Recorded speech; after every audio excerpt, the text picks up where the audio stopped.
Welcome to Sollu Kaburz podcast, another inspirational special. And you just keep wondering why I keep on bringing young people into my podcast for inspiration talk. You generally expect people who inspire you to be like this old, successful gentleman. I'm here. I just do my best to change that notion. And to change that notion with me here is Sweta Ojha, an entrepreneur, a CEO, a TEDx speaker, an author, a social activist. Did I miss anything else? What envious resume you have, and how old are you? Let me guess, you must be barely 25, 26, if I'm not wrong. So how envious do people look at a resume like yourself at such a young age? Thankfully, I do not have a resume. Hi, everyone. Um, uh, but I haven't reached 25 yet, so that is also a thing. But Hmm. you know, people are usually, they look at you in a very different light. That's true. Uh-huh. But I think lot of other people in my age are doing wonders too. So I don't, I think I'm doing. Everybody has their own pace, and I Sure. am quite there with my own pace as well. That is pretty fast a pace. And how old were you when you gave that TED talk that I just accidentally stumbled on YouTube out of the blue? I was turning 21. Wow. How did that happen though? Like, tell us the story behind that, because you must be like fourth or fifth TED speaker on my podcast. So I generally ask this and I'm asking you the same. So how did that happen? Yeah. So TEDx was quite a surprise for me as well. Before that, I'd written this book. Yes. Yeah. So I got published at the age of 19, which was again something that I had not completely planned, but I ended up doing. And then after that, I started getting a little bit of response from, like, I think someone like you stumbled upon my book and Hmm. invited me to a TEDx. That would be the best way to put it forward, Sure. because when you are a very new writer and you're just getting published, nobody knows you, and if you do not come with a big banner, like I was not published by Penguin India or something of that like, so it is very difficult to get noticed at Hmm. the start with your first book, and people don't recognize you. But somehow I think it was a really beautiful mail that they drafted to me. It was from IST Shukpur, which is now an IIT. Hmm. So they sent me a mail writing about how they read the book and they like it, which Sure. was in itself a very big thing for me, because reading my book at that point of time when nobody knew about it was a big thing for me. Yeah. And then they talked about the NGO that I was working for. As I had started up something, they even knew about it. And that's when they wrote an invitation and they said, we want you to come over and speak for us at TEDx. And I'll tell you something, I did not believe it. Like, I was like, this is definitely, is it a spam mail? Is someone joking, or is this a prank? Because Sure. why would someone call someone in their 20s to a TEDx stage, where I usually at that point of time I used to see only, really coveted speakers speak. Now Wow. it has, now it is adapting to a lot of youth. But initially, back then, when I spoke at that stage, also, I was the youngest. Yeah. There was no way about it. So it was a surprise, but I Hmm. am really thankful to the organizers of IIT Shukpur. They actually found out, they just picked me up from the work I was doing, appreciated it, and brought it into the limelight. And after that, that is the time when I, hit a little bit of fame. Sure. And that was the starting point. Wow. So we were waiting for our placement mails from companies, and you were waiting for your TEDx mail. That is dope. Tell us about your social activism, though. You said you work for an NGO, and what social activism that you do. We will get to your writing and writing career, book, and everything else. I just wanted to touch base a little bit on social activism and what do you do for that. Yeah, so I think that is also kind of a story, and I hope you don't mind when Oh, I, please. The narrate podcast is all about stories. stories. Yes, please.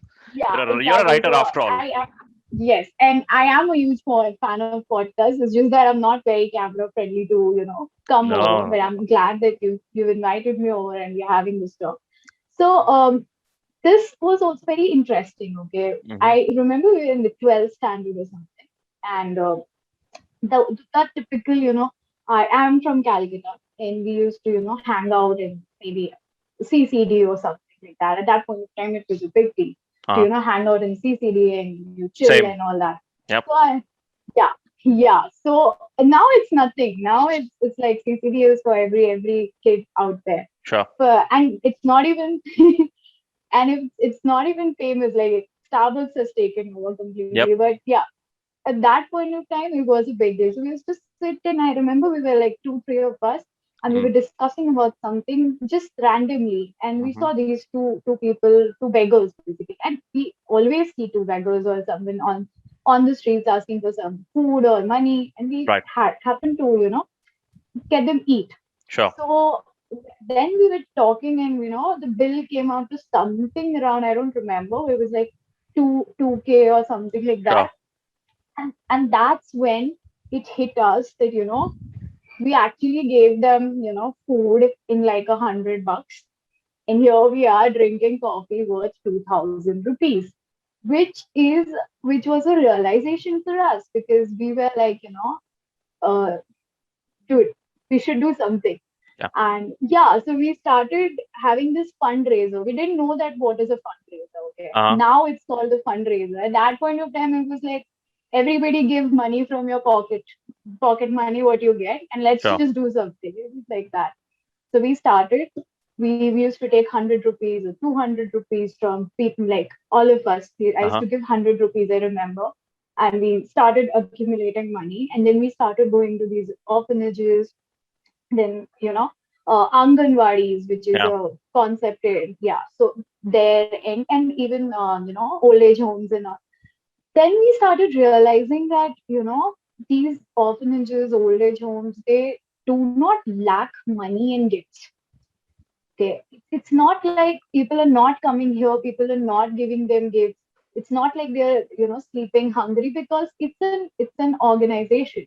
Mm. They are getting food, they are getting what they, whatever is the basic necessity. Mm.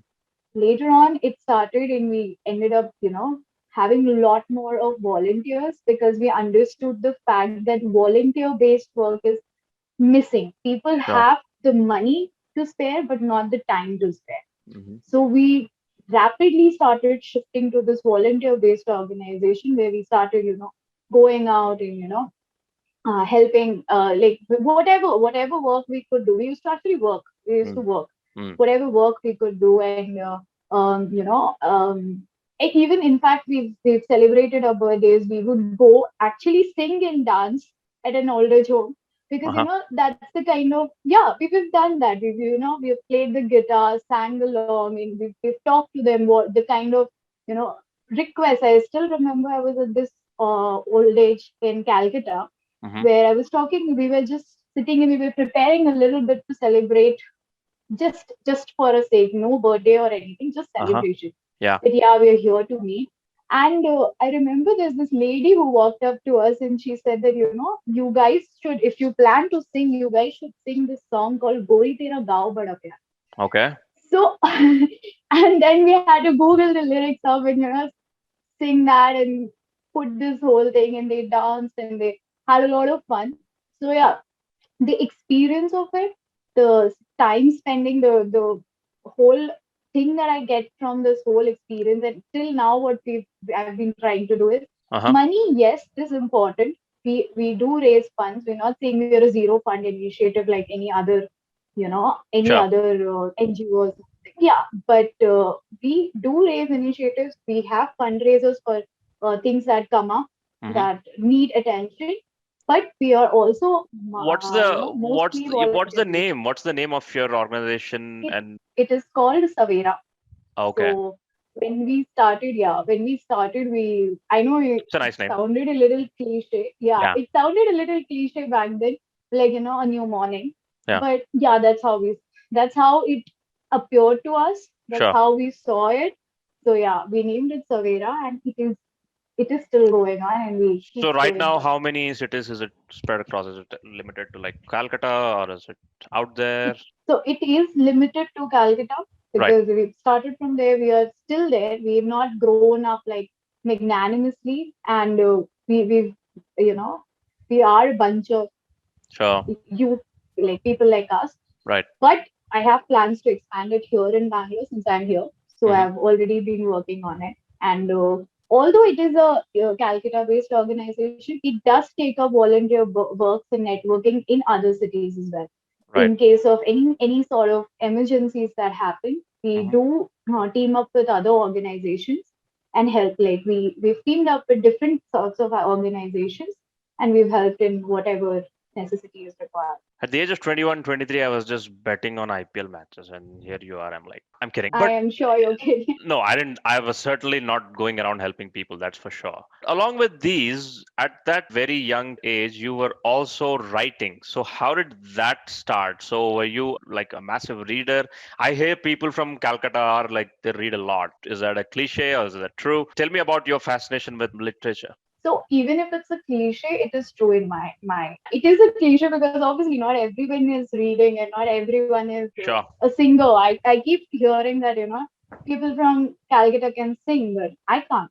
So that's I don't know not about that. how, yeah, but that's not how it goes. The thing is that the thing is that people read a lot. We are told to read actually. We when we're growing up and when we are, talking about things and stuff, we are actually told to read a lot. We Uh we huh. are always pushed into some sort of co-curriculars. Actually, Okay. you need to be doing something or the other, and you need to have a library card when you are in school.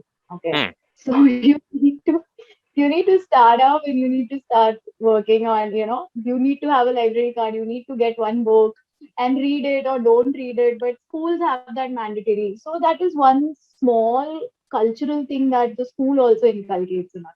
Interesting. I was not a very I was not a very massive reader or something. Uh huh. I did not plan to become a writer. Firstly, I've told it to like a lot of people that I did not plan to become a writer at all. Okay. What I was into was like I would go for debates. Okay. That was the only thing that I was closely related to when it came to, the language English. Uh huh. In fact, I have a very, unpopular opinion Okay. that I never used to think that, literature should be a subject. Wow. You're Yeah, upsetting a lot of people. Come on. Go on. I know. But I know I'm upsetting a lot of people, but my intentions aren't bad here. I don't Sure. mean it in a way that literature is. I think literature is beyond a subject. It Mm. it it has a level that is higher. Hmm. Okay, so Hmm. I don't think so that any amount of justice I could do when I'm writing an answer or whatever I'm putting across, I don't think so I could ever learn because it's open to a lot of perspectives, right? We Sure. are always in, yeah. So I always used to think that what I feel about this, someone else will definitely feel something else about it. So I Yep. can't do justice. I can't do justice. Mm. Reason why I did not take up literature Uh huh. after 10, then I was planning to, just stuck up to whatever I was, I wanted to become like, I actually wanted to study computers and all. Uh huh. So, So you're like that yeah. classic engineer who became a writer, like most of the upcoming writers in India. Yeah, but the Uh huh. twist here is that I wanted to become an engineer. Huh. So the Okay. twist here is that I wanted to become an engineer. I did not want to become a writer, or I didn't had not imagined myself in any such anything artistic. I used to think that I can actually do good in maths and I can study computers and I'll do good. That was my kind of outlook. Uh Like I huh. was a decent kid, when it came Were to you a studies. front bencher or a back bencher? What were you? Looking at your resume, I get front bencher vibes, or maybe at the most middle bencher vibes. So what are you then? I was a front bencher all the time. I was a front bencher. Plus, Ah, yeah, of course. actually, to be very precise, I used to sit on the second row Oh, every time. Yeah, so that was the thing. uh And huh. literature, I had no such connection, except the fact that my father is an English professor. And I used to think, but we never had a conversation. We never Huh. had a conversation. He would never talk to me about literature and stuff. The only thing he told me in the 10th standard was that, I think you should take up humanities. Humanities is what we call arts in Okay. back in Calcutta. Mm-hmm. Yeah, so he told me, I think you should take up humanities. Although my score was really good. I scored like I was one of the good Yeah. scoring students there in the 10th standard. Toppers. Especially in yeah, and especially in mathematics, I scored something like 96 or something. Hmm. And my father, yeah, and my father was like, still he's telling me that I think you should take up literature. I was like, why do you think so? This is so out of the boat. I've not done anything in literature. Yeah. I don't think so. This should be the plan. And I was like, no, I don't know what is he saying. Let's just take up computer science. So Uh-huh. I took that up. But later on, I realized maybe he saw a flare, or maybe this is something about people who read, because my dad used to read back then a lot. Now he Mm-hmm. stopped a little, but he used to. So I think maybe he had that flare, that you should write. So that could be a thing. Your parents must have been happy, right? Because you're taking up engineering, you're going on a safe path, so to speak. Computer science, like the best stream there can be in engineering, to getting into IT and all that. So, what was it like when you kind of came out and said, like, I'm not going to do this. I'm not going to take up an IT job. I'm off to something different. So, how did that go at your place? Although it is very confusing, because although my dad wanted me to take up arts and in the front line, what he thought was, I am debating, which is very common for Okay. parents to believe, because I always thought that I want to take up this and I want to do this, and I had other plans in life, and Sure. suddenly, like after taking, and in fact after enrolling into college, I thought that I could write. So that was a big blow, because my Hmm. dad was like, why now? That was the question.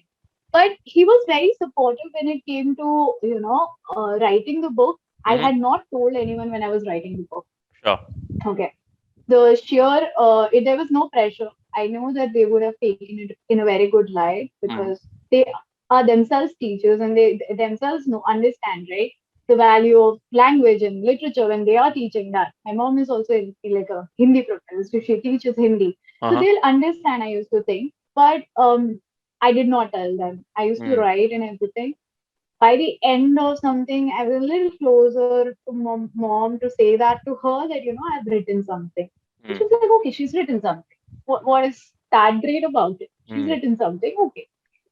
I remember my brother, he just, the day I finished, because I used to, make him read, and I used to make a few of other friends of mine read too. Okay. Sure. They've actually endured a lot of my, nonsense when I used to, just start of nowhere. I've started writing, and I used to send them chapters and be like, please review, please review. Yeah. And in the first 3, 4 chapters, they were not obviously interested, like, what is this girl doing?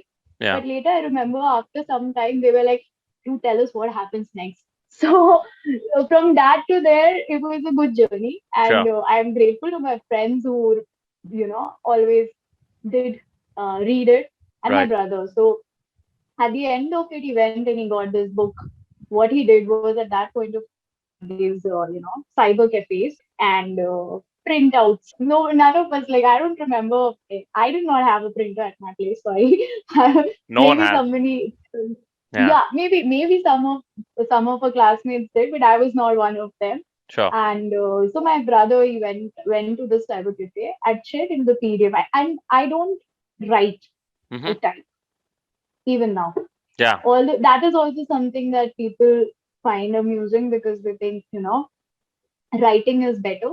Maybe it is, but for me, typing works. Typing So I works get it. because handwriting sucks and you have a lot of wasted pages. Ink typing, you can Google words. Typing is the way to go. Sorry, go on. Typing is the way to go, because and handwriting sucks is fine, but when you're typing, you can always use backspace a lot. You don't have to Exactly. cut.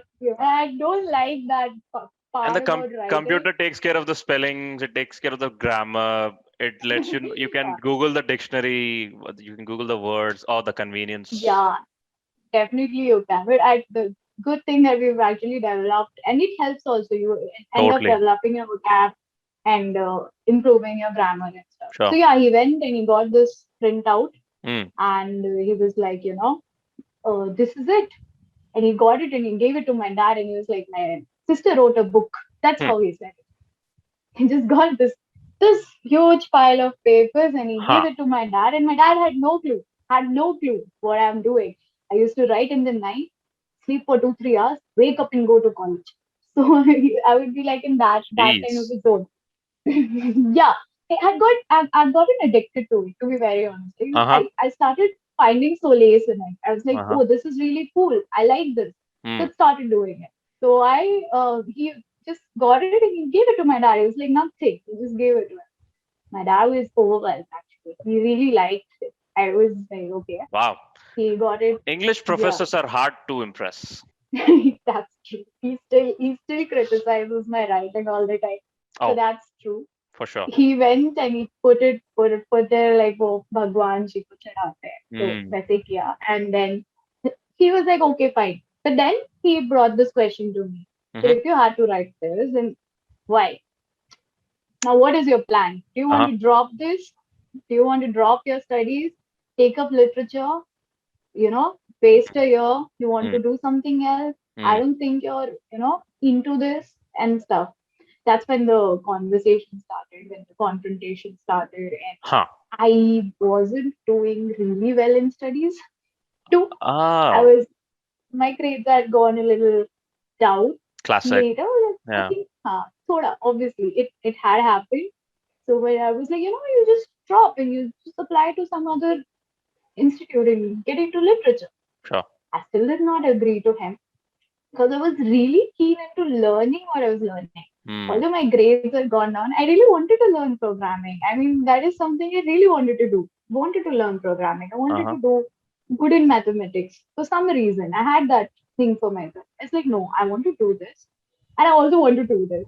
And it Sure. was very difficult for my parents to understand.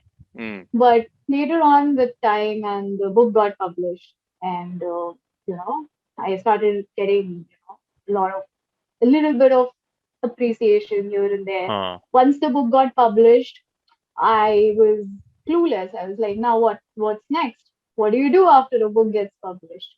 Then I came to know that it is You were usually the 19 last when step. you wrote this book. You were 19, weren't you?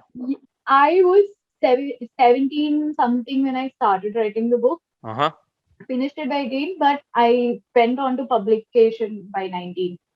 It wasn't like I the book and it just got published. But yeah, it got published in 19, but it was written when I just finished my boards and I was 17. I was turning 18 or something like that. I So didn't even yeah. know there were these things called publications. There were these things called books when I was 18 and 19. I don't know. Wow. Go on. Sorry. I had no clue as well. I'm telling you, kids these days are really lucky, as in I am also a kid from this day, but the whole scenario for writers has Mm-hmm. developed. It wasn't this before. There was no Instagram writing. There wasn't anything. I think the only thing that was working at that point of time was WordPress and Blogger. Yes. And that's how I started my journey as well. Mm-hmm. I started from WordPress and Blogger. Hmm. That's how I uh, got into writing after writing the book. So yeah, but later on I contacted a few people. I saw a blog, and then my father actually told me that if you've written it, what is your plan? What do you want to keep this print out or something? Hmm. He's like, no, no, no, let's not do it. Let's think something. So I told my dad, do you know uh, any person who prints, not publishes, prints copies. You don't know I the want word to print publish. You don't know there is this thing called publishing when you were like 19 or something. yeah. So I was like, somebody who prints copies. Hmm. I have a plan. I want to print like 8 to 10 copies and gift it to the people who read it. And Uh-huh. keep a few with myself. Okay, I want to Hmm. gift it to my friend who you know I bugged him or her, and they used to read it. So I want to give it to them. I Sure. want to keep one in my bookshelf. So that could be a like achievement for me that I have a book on my name. Right. That kind of a feeling. And my dad started laughing. It's like if you want to get it published, he used the word published so that I understand. Sure. It's like if you want to get it published, then you should contact publishers. That's how you Hmm. go about it. So I was like, okay, this is how it goes. And yeah, and from there it was quite a wait. They take time to reply and they take time Hmm. to get back to you. But yeah, worth the wait, I guess. At 19, you wrote a book, and by 21, you were giving a TED talk. Your book is about this little young girl who's like going through all these love, betrayal, and all that, right? So, like at that age, how did you get the idea for the book? What was the genesis in that sense? How did you come up with the story, or did you just come up with the story because you wanted to write something badly?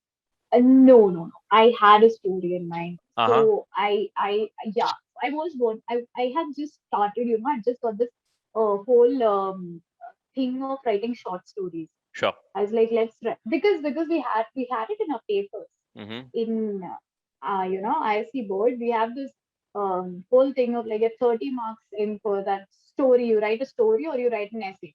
Right. So I'd been, intrigued by the idea of writing a story. So Uh I huh. started writing. So I was bored and I was like, let's write the story. I have this good story in mind. Let's Right. write it. I started writing it. And I know it sounds bizarre that, there's no plotting done, there's no character sketch, there's Yeah. nothing. This girl starts writing and then she gets it into the book. It is partially true Mm-hmm. because, yes, definitely, I just started writing and only midway I understood I need to have, I need to do character sketch Sure. properly. Then I had to go back, I had to revise, I had to understand, I had to make it, I had to think that okay, this will be a book now. Mm-hmm. So a little, out of the way to go about it. But yeah, that's Yeah. how I found it. If it worked for me, fine, right? At the end. So yeah, that's how. And now on top of that, you just went Elon Musk and added one more task to your entire repertoire of whatever you're doing. The social activism, the writing, and now you're an entrepreneur, aren't you? You are the CEO of Wolftain Agency, very German name for something that works in India. What does it do? What is it about, and how did this idea come about, as a business? So I was in Hyderabad for like 6 months into some content writing company and taking care of that. And I Mm-hmm. saw that, that's when I was introduced to the idea of creative agencies. And I Mm. was like, okay, you know, there are agencies who are the voice behind all these big brands. Sure. The brands are not writing it. Obviously, I had no clue about it before that. I Right. understood that okay, this copywriting and these content that are pieces that are created, these videos, the stellar videos, brand videos we see, it's not the brand, it's an agency behind it. It's an Right. agency that's working on it, right? So then I was like, this is a good idea and stuff. But obviously, I wasn't, I did not have the funds to go ahead. But I just started working. Uh I huh. don't have funds and all. Yeah. So then I shifted after Hyderabad. I got a job in Bangalore. We shifted, and I met my partner. We started it, and he was like, I'm starting this up, and I have this idea. So the name of the company is also his idea. Uh huh. Although we've discussed it together, we've discussed the whole branding and stuff. But it's his Sure. idea. It's his baby. I always tell him that it's his baby. It's not my baby Uh huh. in any way. But I'm glad that he chose me as someone who could, you know, Uh huh. take this forward because I was very young. All he trusted was that the fact that I am creative. Mm. He just trusted the fact that for a creative agency, you need to be creative and you have the command. Okay, you're good at your skill. I think you can do it. And when if I would have said it to, I did not tell a lot of people that I've started this up with somebody. I told Uh huh. people I'm working here. People knew that I'm working here because I was not. I was young and I was very You're not like one of scared of those opinions. CEO bitch. You're not like that. No, but yeah, I'm glad. I hope that people in my office would say it better. But yeah, okay. Right. But at that point of time, I did not want people to know that Mm. I was doing something because a lot of judgments that come when I was kiddish. So I had that fear of being judged and fear of because I remember there was a time when I told someone, a very good friend of mine, Uh huh. I actually looked upon that, Sure. Sure. I don't want to work. I don't want to work a 9 to 5. I don't think so. I'll want to work a 9 to 5. I really want to do something of my own. That person told me at that point of time that, you're not someone who can run a business. A very close person. Wow. Okay. That's very Someone encouraging. like you, yeah, someone as sweet as you can't run a business. He didn't mean to, he was not demeaning me. Hmm. I understand his opinions on, his whole outlook on this, but he said, like, people like you, they can't run it because, there's a lot of things that are involved in it, right? So, yeah, so I did not want to tell it to people. That was my whole opinion. I'm like, if So wait, people let's will, just break this down a little here. So you were not badass enough in his eyes. Is that what he was trying to get to, huh? Because we I have think, we I think he meant to say yeah that, we we have this weird thing about being a boss, right? Being a boss means you have to be assertive, you have to be confident, you have to be yelling orders and all that. I mean, you can be a CEO with a panda in your background, but who said you can't be? Like, come on, you know. This is all. I completely agree. This is all. Yeah, yes, exactly. Yeah, all this is nonsense. I mean, this idea of only a strong, assertive, like confident woman who's not exactly soft spoken can run the business. I don't like that idea. I mean, anyone can run a fucking business. Absolutely. Yeah, Actually, and you know what? When you're growing up, you grow out of you these tell it ideas better. Yeah, completely. you tell it better. Expand on this a little bit. Yeah, And definitely. I mean, this yeah, is this is all like in our lingo, it's like nonsense. It's needed. I mean, this is such a prejudice. Why are we even talking about such things and this about it? Right? You can actually that's the sole reason I actually keep the pandas. Right? I That's love a it. part of my personality. Okay, Yes, that's a part please of my personality. keep it I in your mean, lap. Oh my God. yeah, I guess, right? See, I am I am like that. I relate to, I am a little over the top and I like all these I love a lot of ice cream See, and on I'm one like, hand, stimulation stuff. you will find pandas cute. On the other hand, you will find bullshit business these bullshit, right? You'll call that out. You'll love this. You will hate that. You will deal with this. You will find this cute. I mean, both can exist, right? Come on. Absolutely. And I don't understand it is very difficult for people like, To wrap their for head me to around. have Yeah. this. Yes, exactly. I mean, and what's the point? Like a person can be both. I'll because we're talking on this, I would also like to bring this up that I have been told by people blatantly that you don't look like what you write, and I don't know what to reply to that. I'm like, so I do you think that a person who looks like me, maybe like a little baby face or something, cannot write something that is a little darker to Mm. understand? It's kind of it just blows my mind. I'm like, what is wrong with So people? they And I expect you to write Twinkle Twinkle Little Star or what? or they expect me to look like what I've been writing. They expect me to Mm. they expect me to be like talking in that Have fashion and have a talk couple of all tattoos here and all that. yeah, talk philosophical stuff. Yeah. No, I want to write it down. I want to talk normal stuff. So yeah, that's quite the prejudice that keeps Mm. going around. Yeah, I can like I can only imagine your meetings with, like, for example, I don't know if you go to investors or not, but when you have some high end meetings and there's this guy sitting out there listening to your deal and you're like, who's this kid? Why should I listen to you? Do you get that? And even I hear and read that women have a hard time being an entrepreneur and being a boss because they don't take you seriously, and you being a woman and a young woman and a cute looking woman with a panda. Tell me about that because I want to expand. I want you to expand on that if you can. I would love to expand that because Please, it's all I yours. have faced that.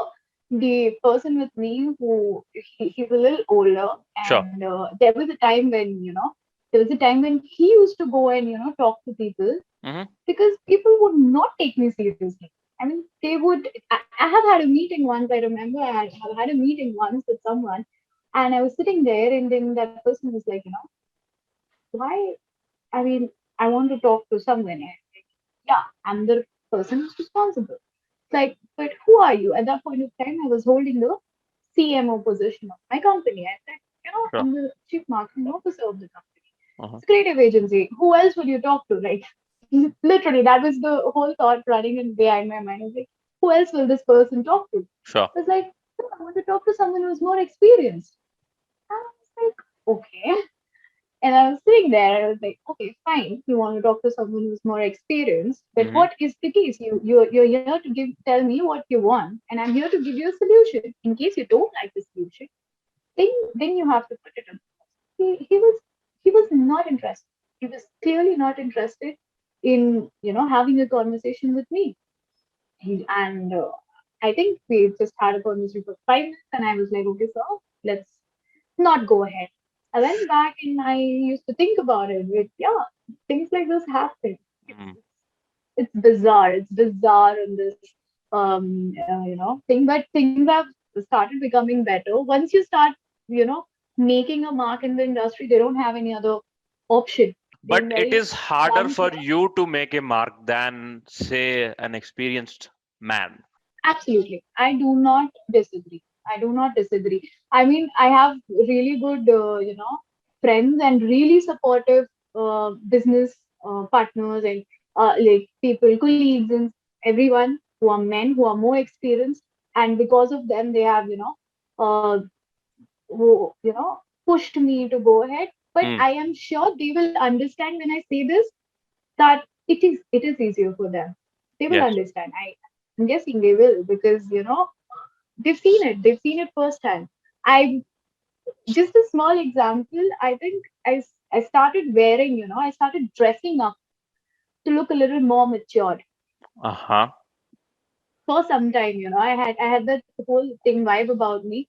Sure. Initially, when you're a startup, you actually just land up in oversized tees, and that's my personality. I like a lot of oversized t-shirts, and Yeah. I would just go there. Everybody is coming like that. There is Sure. no discrimination. But later on, I had to, start a little. I remember I went one day and I called up my mother and I was like, Mom, I need to buy some kurtis. And she's like, why you need to buy some kurtis? Because I don't wear them. Sure. And she's like, why? Why? And I explained it to her, and I think she felt, Mm. she didn't like it too. Because although she would love me to wear it, but not Mm. for this reason, right? Yeah. So, yeah, that's there. Damn. Well, I again, this word mature is such a weird word. I mean, the everything that is associated with maturity is not exactly mature. It's like you have to dress a certain way to look mature, you have to talk a certain way to look mature, and your aesthetic should be a certain way to look mature. Everything, people expect everything to be mature except this.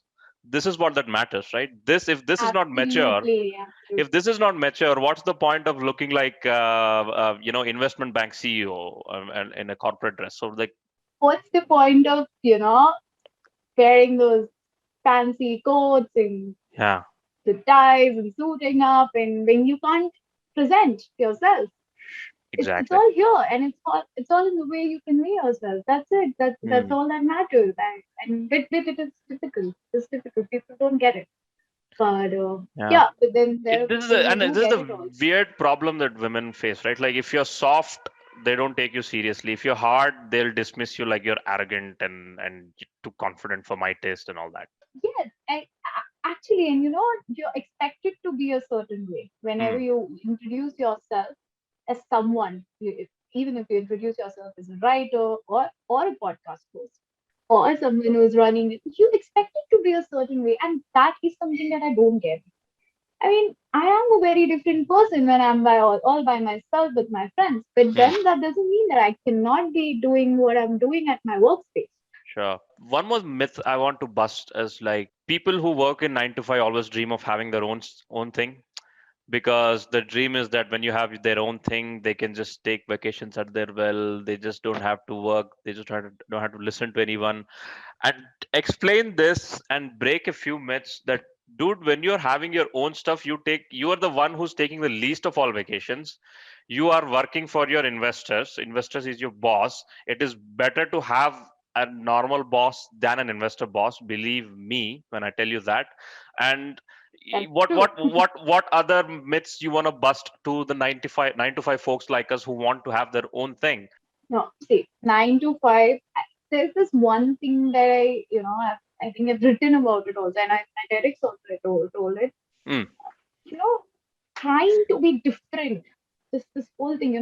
I want to have something that has also become a peer pressure. Mm. This is such a peer pressure. Like this has nothing. If people are doing this, I should be doing that because that will make me different. Now this has become a peer pressure.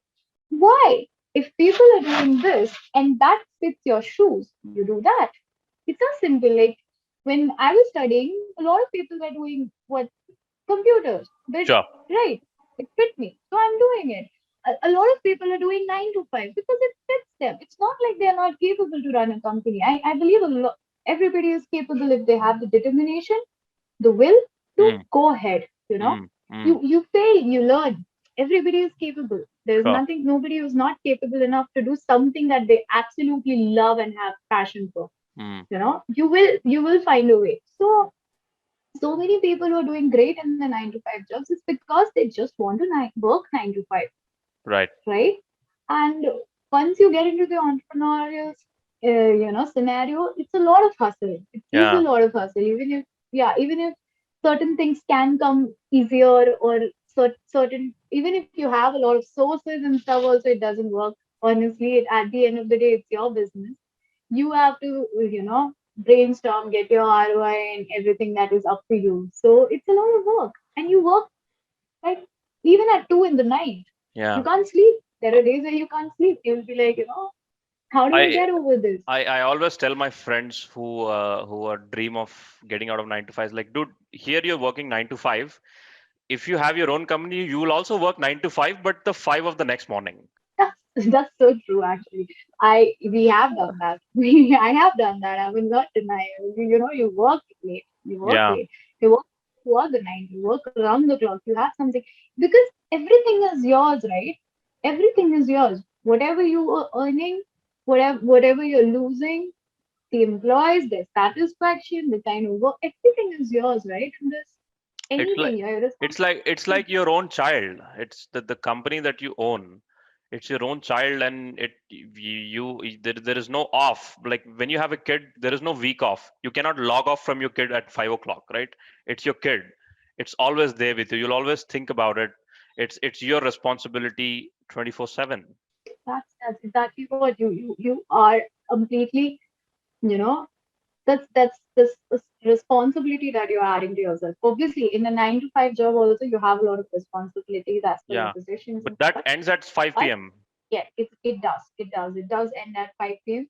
There are weekends to it, but there are no Mm, weekends when you're working or you're building your own brand or you're putting across anything like that. And I think you'll agree because you yourself are trying to, you have this whole podcast thing, and we are shooting this on a Saturday, right?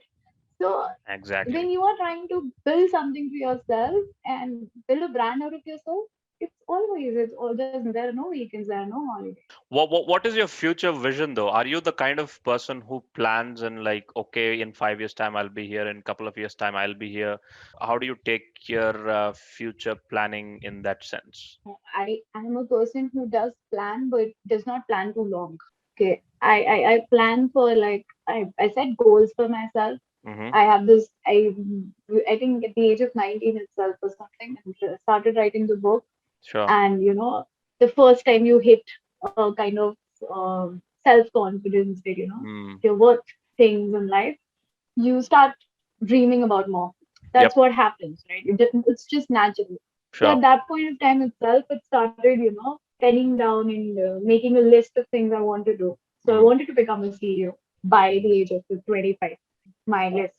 I wanted to do some social activities, be in the social activism field. Right. And I wanted to do a little more things. Obviously, I've Mm-hmm. not finished everything, but Mm. I put it as goals. So Mm. those are the goals that I follow. And then there are short-term goals with regards to the company, with regards to my writing, Right. with regards to the social work. So there are Mm. short-term goals. But I've not imagined like after 5 years, you know, we'll have so many branches or stuff. Mm. That's not something that I've imagined. Forget about branches. How I just about want to books? Any other books coming out? Are you allowed to disclose anything, or you want to keep it a secret? What's happening with your literary career? definitely, yeah, we're definitely allowed to because just going to give the permission. Quick. I was planning, and this whole COVID thing happened, and I really want to the first book wasn't a did not have a very big press release or something like that, right? Sure. We will just it happen online and in distributions and all. Now, with, like I said, once Now you you're pretty get famous. something, I know that's not the case. We, Yeah. I'm kidding. I'm people kidding. know I'm me kidding. a little I'm bit. kidding. I'm kidding. Go on. Go on. Yeah. So, but yeah. So that's the thing, right? So now I want to, have a good release maybe Sure. and meet my readers actually. People who Hmm. are reading it, I mean, it's incredible when you get mails and people, they say that, they want me to write and they're Right. waiting for the other one. Although it has been a long journey. Like Sure. I have not written for a long time. Hmm. But I don't regret it. I've been doing other stuff. I think now is the ideal time. I am planning to release a poetry collection first, Hmm. which is going to be my second book, and third is a novel that I'm writing. But I'll tell you, I've gone through a lot of writers' blog and a lot of hindrances. So I hope I can complete it. I'm just hoping. Before I let you go, tell us where we can find you online, and especially I recommend people to find her writings online. So where can we do that? Tell us all the good stuff, the Instagram, the Facebook, if you have a YouTube, please. So I do not have a YouTube, but I am pretty active on Instagram, and that's the only channel I use because I am not a very good multitasker. I find where I'm very socially awkward in that sense. Sure. So Instagram is where you can find me, and the handle is O_Sweta, and that's where you can find all my poetries. And apart from that, I do blog, I do write. Initially, it was a WordPress platform, but now it's my own site Hmm. called SwetaOjha.com. So yeah, you can find my writings there. I also guest blog a little bit here and there, and I keep updating about it on my Instagram. So yeah, if you find me on Instagram, you'll find me. Awesome, folks. I'll have the links in the description. Go follow her page, check out her writings, and thank me later. That's it from this podcast. Thank Thank you very you much, so much. Shweta, for joining here. Thank you. Thank you. Till we see you next time with another episode.